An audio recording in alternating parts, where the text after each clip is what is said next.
भारत के एक छोटे से गांव में हरिश्चंद्र नाम का एक मिठाई वाला रहता था।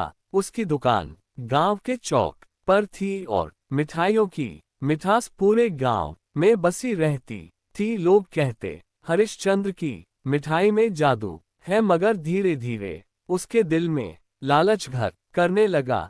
हरिश्चंद्र हिसाब किताब करता हुआ बगल में दूध मावा और रंगीन पाउडर रखा है। हरिश्चंद्र मन ही मन अगर दूध में थोड़ा पानी मिला दून मावा की जगह यह पाउडर डाल दून और ऊपर से चमकीला रंग छिड़क दून तो खर्च आधा और मुनाफा दोगुना। हा कोई पकड़ भी नहीं पाएगा। वह दूध में पानी मिलाता है और मिलावटी मिठाई बनाने लगता है। दुकान पर भीड़ लगी है, लोग खुश होकर मिठाई खरीद रहे हैं। रामू किसान, अरे भाई हरिश्चंद्र, आधा किलो रसगुल्ला देना, बेटे का जन्मदिन है, मुझे 1 किलो जलेबी चाहिए। बच्चे इंतजार कर रहे हैं। हरिश्चंद्र मुस्कुराते हुए, हाँ क्यों नहीं, अभी देता हूँ। देखो भाई, ऐसी मिठाई और कहीं नहीं मिलेगी। ग्राहक पैसे देकर मिठाई लेकर खुशी खुशी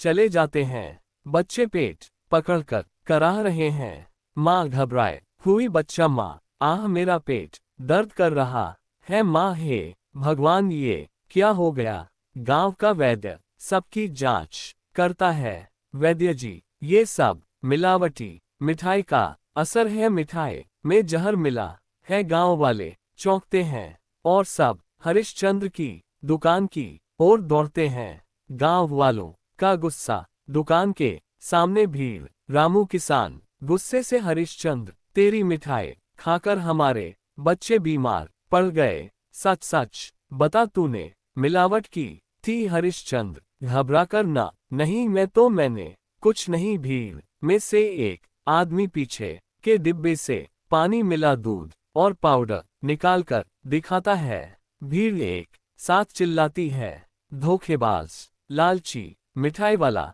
गांव वाले दुकान का शटर बंद करवा देते हैं, मिठाइयाँ बाहर फेंक देते हैं। दुकान सुनसान। हरिश्चंद्र कोने में बैठा रो रहा है। हरिश्चंद्र आंखों में आंसू, क्या कर डाला मैंने? थोड़े से पैसों के लालच ने सब कुछ छीन लिया। अब मेरे पास ना ग्राहक बचे, ना इज्जत, ना रोजगार। अगर मैं ईमानदारी से मिठाई बनाता तो ये दिन ना देखना पड़ता। पुजारी शांत स्वर में, हरिश्चंद्र, गलती हर इंसान से होती है, लेकिन उसे सुधारना ही असली इंसानियत है। याद रख, लालच हमेशा बर्बादी की ओर ले जाता है। अगर तू ईमानदारी से मिठाई बनाएगा तो लोग तुझे फिर अपनाएंगे। हरिश्चंद्र हाथ जोड़कर, आप सही कहते हैं महाराज, अब मैं कभी मिलावट नहीं करूंगा। मैं फिर से शुद्ध मिठाई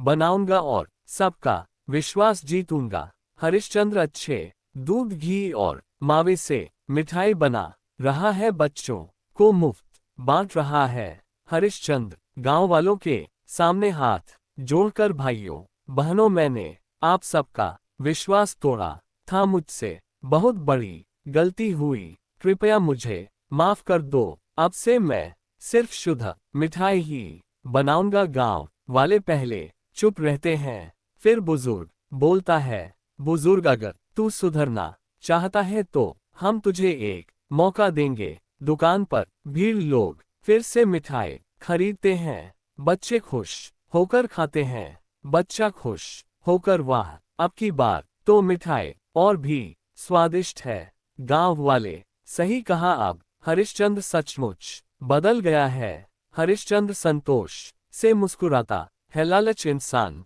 की आंखों पर पर्दा डाल देता है। थोड़े से लाभ के लिए अगर हम दूसरों का नुकसान करें तो अंत में हमें ही पछताना पड़ता है, लेकिन अगर इंसान अपनी गलती मानकर उसे सुधार ले तो समाज फिर से उसे अपनाता है। यही सीख हमें लालची मिठाई वाले की कहानी से मिलती है।